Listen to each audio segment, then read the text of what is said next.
Senator Bongbong Marcos' electoral protest against Vice President Leni Robredo.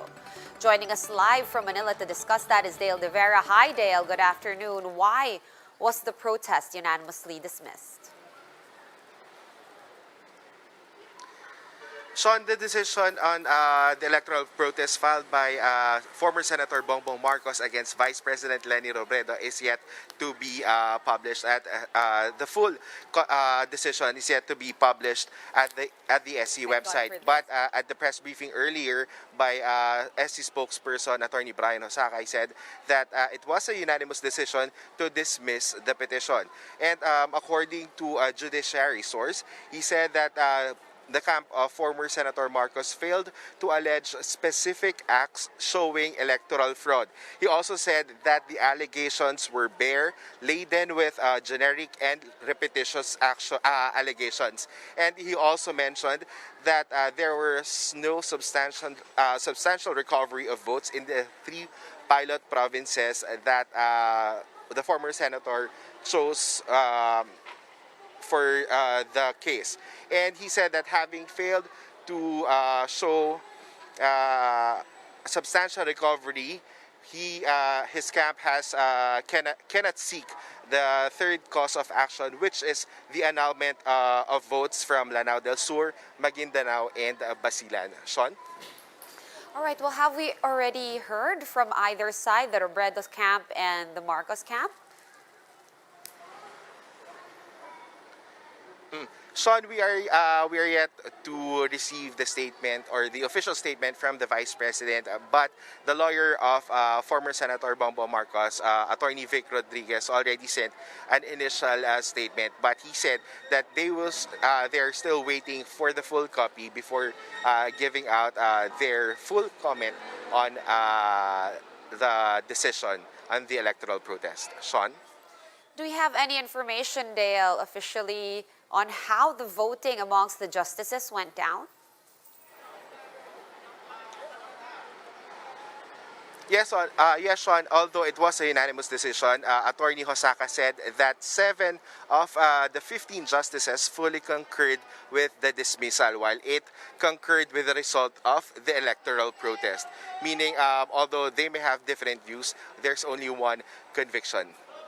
Sean? Okay, well, can this decision still be appealed? What is next for Marcos camp moving forward?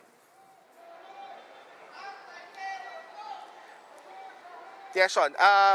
Sean, earlier, former Supreme Court spokesperson Attorney Ted tweeted or said in a tweet that although that unanimous decision will be hard to reverse at this point.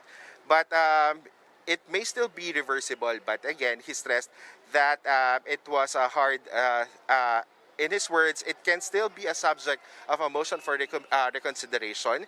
But the unanimous vote makes it extremely difficult to reverse, even if some justices voted to concur only in the result.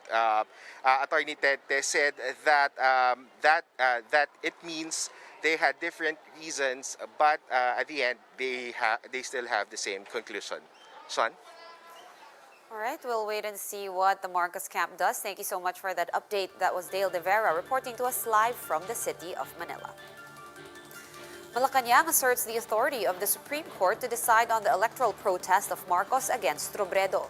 To tell us more, Maricel Halili reports to us live from Mandaluyong City. Hi, Mase. What did the palace have to say about this issue?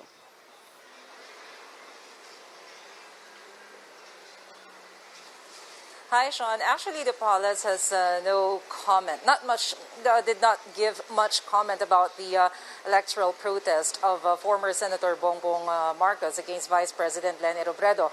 Presidential spokesperson Harry Roque says it's the decision of the Supreme Court, so they will just let the SC to decide. All right, moving on to another matter. What is the stand of the palace on the NEDA recommendation to put the entire country under MGCQ come next month?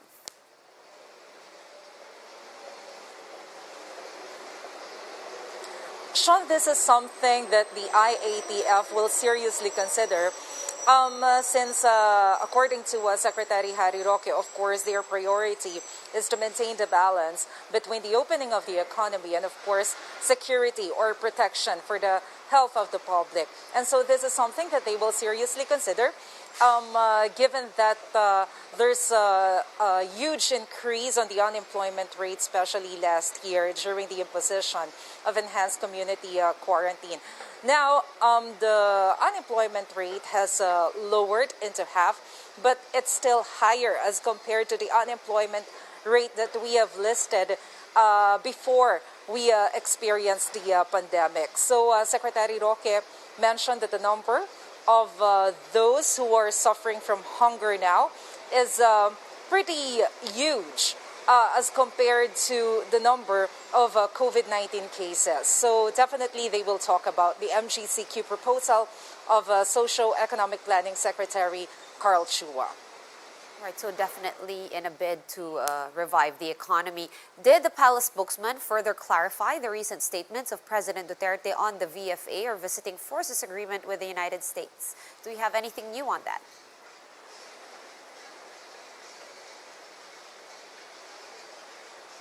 Secretary Roque, during his press briefing early this afternoon, has reiterated the position of President Duterte that there is a need to compensate the Philippines, considering that our country is at risk should America will face another war with their enemies, considering that based on our EDCA, the agreement between the Philippines and United States of America, American soldiers are free to use military camps.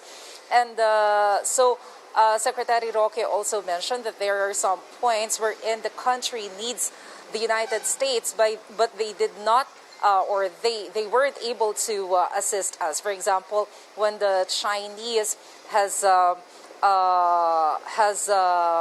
established some of their military establishments in some of our territories, the Americans did not do anything about it. And so Secretary Roque mentioned that it's about time to assess whether we're getting benefits from the United States or not. All right, let's move over now to the topic of the moment. I'm talking about vaccines, of course. What is the status of some of the Chinese shots that we've ordered and those Chinese shots that were donated by Beijing?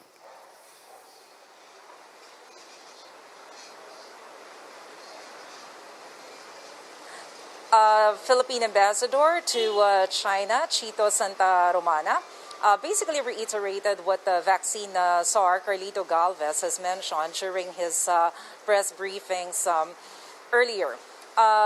Ambassador Santa Romana mentioned that, of course, our Philippine embassy has continuously coordinating with the Chinese government to ensure supply of vaccines, particularly Sinovac from China. But of course, now we're expecting that the arrival of Chinese vaccine Sinovac will be on February 23. We're expecting about 600,000 doses, and 100,000 of which is donated by the Chinese government, specifically meant for military personnel of our country.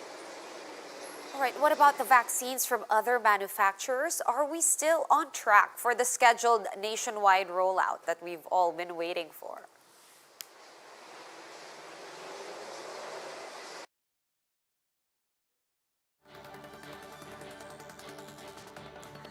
All right, we seem to have lost Maricel. Thank you anyway, Maricel, for answering our questions this afternoon. That was Maricel Halili reporting to us live from Mandaluyong City.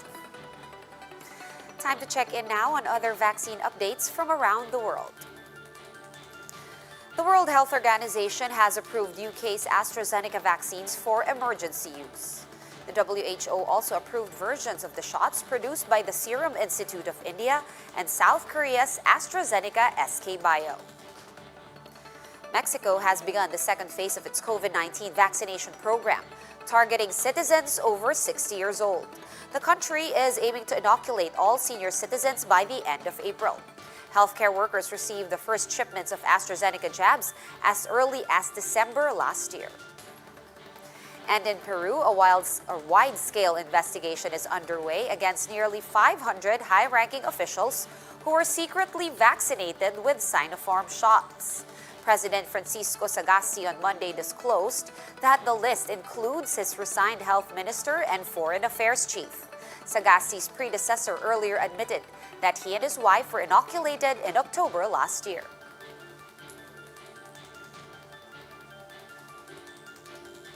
And some areas in Mindanao reported new cases of the African swine fever or ASF.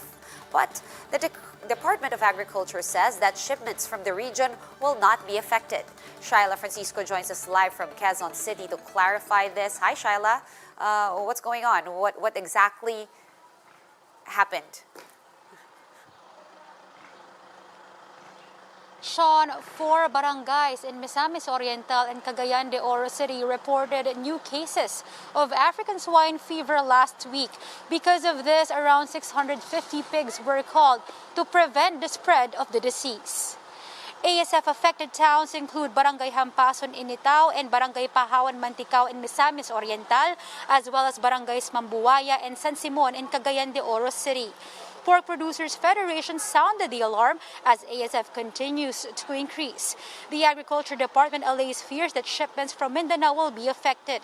The DA says other areas in Mindanao such as Gensan, Soc Sargent, and South Cotabato continue to supply hogs until now.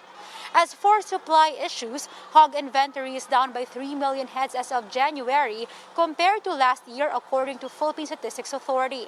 ProPork says at the current rate, the country may continue to experience problems in pork supply even after 1 to 5 years. For its part, the Bureau of Animal Industry is talking to the U.S. Department of Agriculture or USDA for a vaccine against ASF. They seek to get a technology acquired by Vietnam in developing its own vaccine. They are also talking to Vietnam for possible clinical trials of its vaccine in the country. Sean, the BAI targets to have clinical trials of ASF vaccine in the country by this year. Hog raisers, meanwhile, urged the DA to give a 10,000 pesos subsidies to raisers whose hogs were affected by the disease to help them or encourage them to raise hogs while waiting for the vaccine. Sean? Thanks for that update from Quezon City. That was Shyla Francisco joining us live. For more updates, visit News 5, The Philippine Star, and Business World online. Visit our website, onenews.ph, for more in-depth analysis. You can also catch One News on the Signal Play app. Register for a free account at www.signalplay.com and stream One News live anytime, anywhere. I'm Sean Yao. We are One News.